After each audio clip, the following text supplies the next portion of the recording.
పోయిన ఆవులు. రచయిత ఎం బాలచంద్రరావు. చందమామ కథ.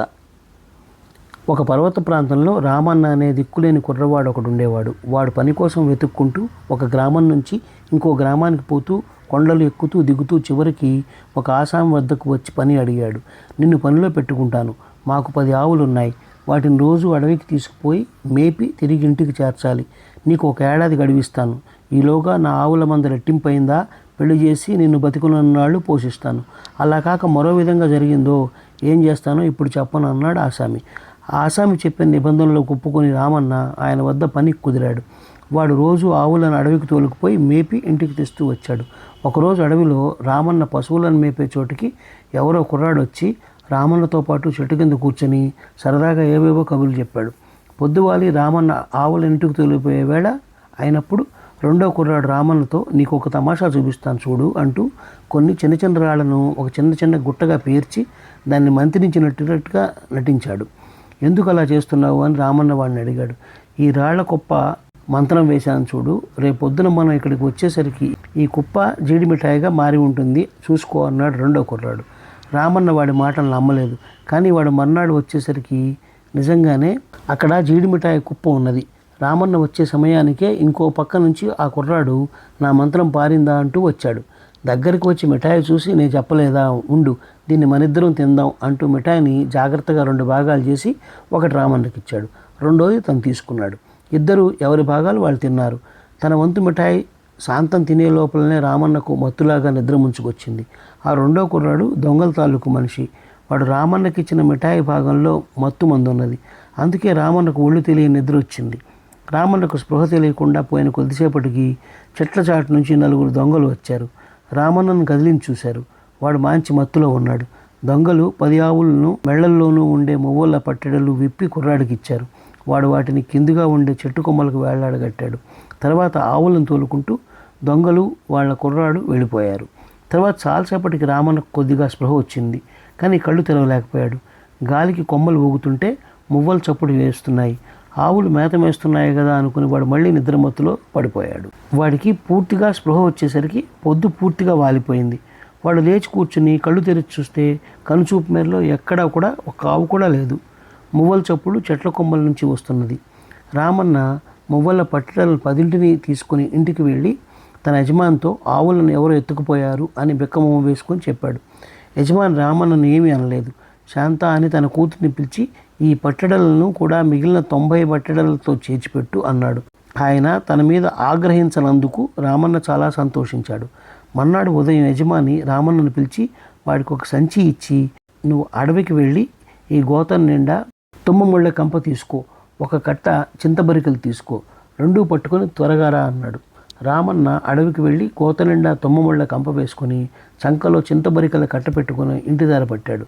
మధ్యదారిలో యజమాని కూతురు శాంత ఎదురు తగిలి ఏమిటి నువ్వు చేస్తుంది? వీటిని మా నాన్న ఎందుకు తెమ్మన్నాడో నీకు తెలియలేదా? నిన్ను తుమ్మముళ్ళ మీద పడుకోబెట్టి ఈ చింతబరికలతో బాధడానికి, వాటిని అవతల పారేసి ఎటైనా పారిపో. మా నాన్న 9 మందిని ఇదివరకు అలాగే శిక్షించాడు. మాకు ఉన్న అన్నిటినీ దొంగలు ఎత్తుకుపోయారు.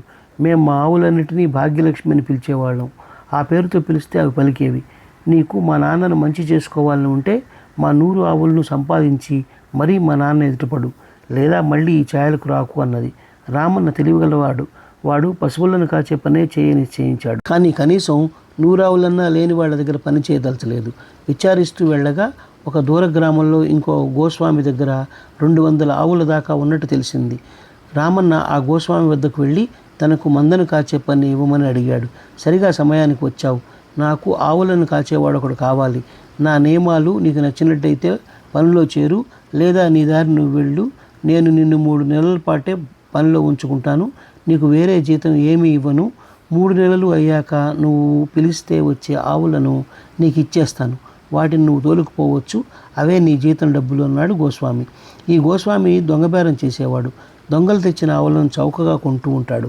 ఈ విధంగా కొన్న ఆవులే అతనికున్న 200ను. ఏ కాపరిని 3 నెలల మించి ఉంచడు. 3 నెలల లోపల ఆవును పిలిస్తే వచ్చేటంతగా మచ్చిక చేయడం ఏ కాపరికి సాధ్యం కాదు. అందుచేత రామన్నకు ముందు పనిచేసిన కుర్రాడికి ఎవడికి జీతం ఏ రూపంలోనూ ముట్టలేదు. రామన్న మొదటి రోజున 200 ఆవుల మందను దూరంగా మేతకు తోలుకుపోయి అవి మేసేటప్పుడు తాను కూర్చున్న చోటు నుంచి భాగ్యలక్ష్మి భాగ్యలక్ష్మి అని 2-3 సార్లు పిలిచాడు. వెంటనే మందులో సగం ఆవులు మేతమాని రామన్న దగ్గరికి పరిగెత్తుకుంటూ వచ్చాయి. రామన్న వాటిని అన్నిటినీ నిమిరి కట్టి వెళ్ళి మెయ్యండి అని పంపేశాడు. అవన్నీ రామన్న మొదటి యజమాని పోగొట్టుకున్న ఆవులేనని వాడికి రూఢీగా తెలిసింది. వాడు ఎట్లాగో 3 నెలలు ముగించేశాడు. ఆ రోజు గోస్వామి వాడిని పిలిచి, రేపు నువ్వు వెళ్ళిపోయేటప్పుడు పిలిస్తే నీ వెంట వచ్చే ఆవు ఏదైనా ఉంటే తోలుకుపోవచ్చు అన్నాడు. మర్నాడు పొద్దున్నే రామన్న ఊళ్ళోకి వెళ్ళి ఊళ్ళో ఉండే 4 పెద్దలను ఆహ్వానించి తన వెంట పెట్టుకుని యజమాని దగ్గరికి వచ్చాడు. వీరందరినీ ఎందుకు తెచ్చావురా అని గోస్వామి అడిగాడు. ఏమో బాబు, ఆ ఆవైనా నేను పిలిస్తే నా వెంట వచ్చి పడుతుందనుకోండి, మీరు దాన్ని నా వెంట తీసుకుపోనిస్తారు. కానీ నేను ఆవును దొంగతనంగా తీసుకుపోతున్నాను అనుకుని ఈ పెద్ద మనుషులు అడ్డగించవచ్చు. నాకు వచ్చే జీతమేదో వీరందరూ చూస్తుండగానే తీసుకుపోవడం మంచిది కదా అన్నాడు. సరే, ఆవులను కేకేయి, నీ వెంట ఏ ఆవు వస్తుందో చూస్తాం అన్నాడు గోస్వామి చిరాకుగా. రామన్న మంద ఉన్న చోటుకు వెళ్ళి భాగ్యలక్ష్మి భాగ్యలక్ష్మి అని కేకలు పెట్టాడు. వెంటనే 100 ఆవులు పరిగెత్తుకుంటూ వచ్చి రామన్నను చుట్టుముట్టాయి. పెద్దలందరూ చూస్తుండగా రామన్న నోరు తెరుచుకుని చూస్తున్న గోస్వామి దగ్గర, గ్రామ పెద్దల దగ్గర సెలవు పుచ్చుకొని వాటితో మొదటి యజమాని ఇంటికి వెళ్ళి, ఇవిగో బాబు, మీ 10 ఆవులను 100 చేసి తెచ్చాను అన్నాడు. శాంత గబగబా మొబల పట్టెడలన్నిటినీ తెచ్చి అన్ని ఆవుల మెడలకు తగిలించింది. శాంత తండ్రి ఏమీ అనలేదు. పురోహితుడిని పిలిపించి రామన్నకు శాంతనిచ్చి పెళ్లి చేసి కూతుర్ని అల్లుణ్ణి తన ఇంటనే ఉంచుకున్నాడు. ఈ కథ నచ్చినట్లయితే షేర్, లైక్, సబ్స్క్రైబ్ చేసి పక్కనున్న గంట ఐకాన్ని కొట్టండి.